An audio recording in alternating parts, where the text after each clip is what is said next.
Hello there and welcome to my speech. Before we start, I have a little equation to ask you.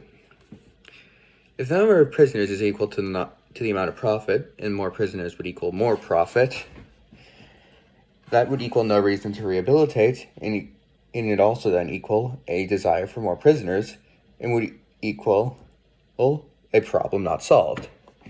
This is the major issue with private prisons. They don't actually solve any of the problems. They are worse at rehabilitation, they're worse to the community, and they're just overall worse even at their overall infrastructure. One of the major points here is the worse rehabilitation. According to Grant Du, the director and researcher for evaluation, for the Minnesota Department of Corrections, and Dr. Valerie Clark, a researcher from Minnesota Department of Corrections, the rate of rearrest from private prisons was 13% higher, with reconviction being a massive 22% higher. And also Dr. Jane Mossam, which is formerly the director of the Institute in Crime, Justice, and Corrections at George Washington University, and Gary Coventry, a doctor of social justice and criminology, private prisons also had lower staffing levels than publicly operated facilities, and also had a significantly higher rate of assaults on both staff and inmates. So not only are they less safe, less effective, but they're also detrimental for the communities.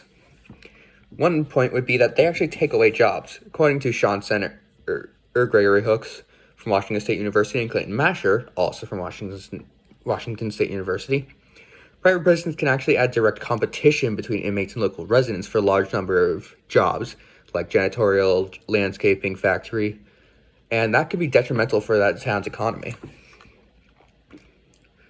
There's also the fact that a large amount of private prisons would not want their prisoners to go free because that prisoner is directly contributing to their profit. So why would they want less crime if crime equals their own profit?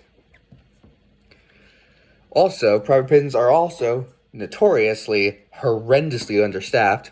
In an investigation by Seth Freed Wessler, an investigative journalist, some of the cities he visited had no medical doctor, and the one in Reeves was intentionally and systematically understaffing its own medical unit. What kind of institution made to actually help people is that, where it is intentionally cutting away at its own medical ability? There's also the fact that these places would have several other issues like a lack of infrastructure, and also apparently the quote about it being cheaper is not always correct. But a way to actually fix something like this would be to focus more on rehabilitation. According to Megan Denny, a country, Norway, with a prison system based much more on rehabilitation and reintegration, infamously so, has a recidivism rate of 20%. That is one of the lowest recidivism rates in the entire world, which means only 20% of their inmates actually do crime again. And according to the Borgen Project, those who were unemployed in those same Norway prisons upon being released had a 40% increased employment rate, which shows rehabilitation works.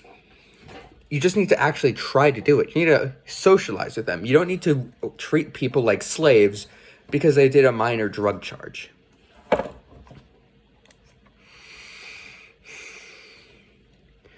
And another way would just be removing them entirely because they are, or just converting them to public prisons. Because according to Curtis R. Blakely from the University of South Alabama and Vic W. Bumfus from the University of Chattanooga, both of them professors, public prisons had less than half the amount of inmate violence. And Noah Glick from the Pulitzer Center, public prison guards are even paid better at almost $6,000 per year on average. If we get rehabilitation ability improved, there could be a massive improvement to society. According to the Sentencing Project, there's nearly 1.4 million people imprisoned as of 2019. Those people, upon being released, could fill the large worker shortage currently going on, as well as help currently boost the economy, which we are in a really bad state of. And also, according to Megan Denny, once again, Norway has a reduced violent crime rate after the prison system has changed to its current one, mainly because as those prisons are focused on rehabilitation. One of them literally has intentionally uncomfortable guard quarters, or just to make the guards be social with the inmates. And these inmates are social backwards to them. So it makes them feel like humans. It shows that they are a person who has done a bad thing and not a slave to be exploited for labor. And if it doesn't change, then people will continue to be exploited and mistreated by private prisons. According to Scott Waybright, it's someone from Washington State University, private prisons haven't influenced sentencing with longer sentences for things like nonviolent crimes or property damage, specifically drug crimes. Imagine and say that you just happen to have a possession of marijuana. Private prison is going to make you work and not want to let you go because as that's you, you're a paycheck to them. You are not a person. And also, according to the ACLU, as I had stated before, it can actually cost more for private prisons than public prisons. Also, another thing, imagine an addiction issue, and you get locked up and treated like a slave because you got addicted to a drug, which you didn't consent to.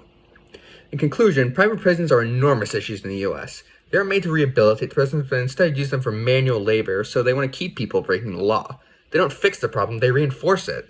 Overall, they're gross misuse of the justice system, and while there is not much we can do about them, they are immensely powerful entities in government. A good start is calling your politicians and asking them to denounce them, as well as we need to stop relying on them. Especially considering here in Tennessee, one of the largest ones, CoreCivic, their headquarters is here. All in all, prisons should be a way to get people back into society, and only be a way to lock away the ones who can't be reintegrated. We shouldn't be intentionally taking advantage of those who have just been disadvantaged before. And that way we could actually continue to boast freedom while not having one of the largest incarcerated populations on planet Earth. Thank you and goodbye.